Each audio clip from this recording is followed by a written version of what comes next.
Welcome to back to my channel. আমি সুপ্রিয়া চলে এসেছি তোমাদের কাছে নতুন একটা আপডেট ভিডিও নিয়ে। তো বন্ধুরা, তোমরা সবাই কেমন আছো?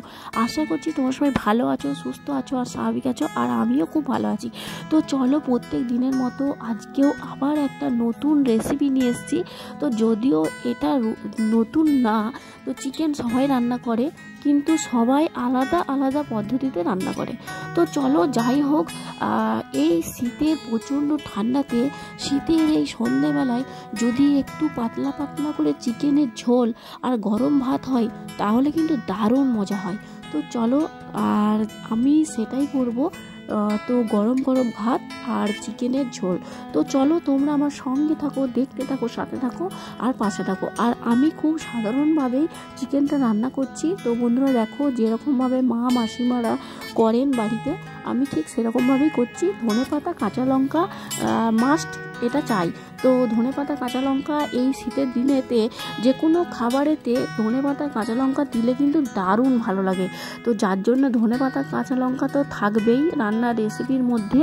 তো চলো বন্ধুরা, তোমরা আমার সঙ্গে থাকো, দেখতে থাকো, সাথে থাকো আর পাশে থাকো।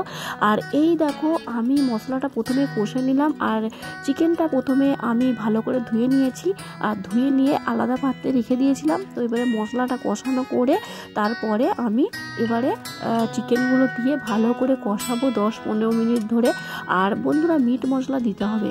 তো এর ফাঁকে আমি একটা শর্ট ভিডিও করে নিলাম। তো চিকেন মাংস খায় না, মুরগির মাংস খায়। তো যেটা সবাই এখন চলতি হয়ে গেছে, সবাই যেটা করে, তো এটা আমি একটু করে দিলাম। তো চলো বন্ধুরা, মাংসটা প্রায় কষানো হয়ে গেছে। এবারে আমি একটু জল দিয়ে দেবো। তো পরিমাণ মতো জল দিয়ে দেবো, দিয়ে এটাকে মাংসটাকে আমি ঢাকা দিয়ে রেখে দেবো। তো তারপরে যতক্ষণ না মাংসটা ঠিকঠাক হচ্ছে, ততক্ষণ আমি গ্যাসটা নেবো না।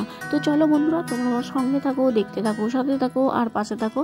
তো যদিও আমি তোমাদের মতো ভালো রান্না করতে পারিনি, তো তবুও বলছি, তো একটা ভালো লাগলে একটা লাইক করো, কমেন্ট করো আর শেয়ার করো।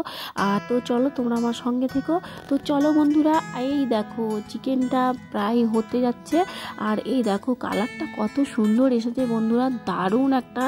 আর পাতলা পাতলা চিকেনের ঝোল দিয়ে আর গরম গরম ভাত দারুণ হবে। আর তো বন্ধুরা, মোটা করে চিকেন যদি রিচ করা হয় তাহলে কিন্তু ভালো লাগে না। হ্যাঁ, চিকেন ভালো লাগে, মোটা করে করলে সেটা রুটির সাথে খেতে ভালো লাগে। তো বন্ধুরা, এটা ভাতের সাথে যেহেতু, তার জন্য পাতলা পাতলা করে করলাম। তো দেখো চিকেনটা হয়ে গেছে। তো তোমরা একটা লাইক করো। তো চলো।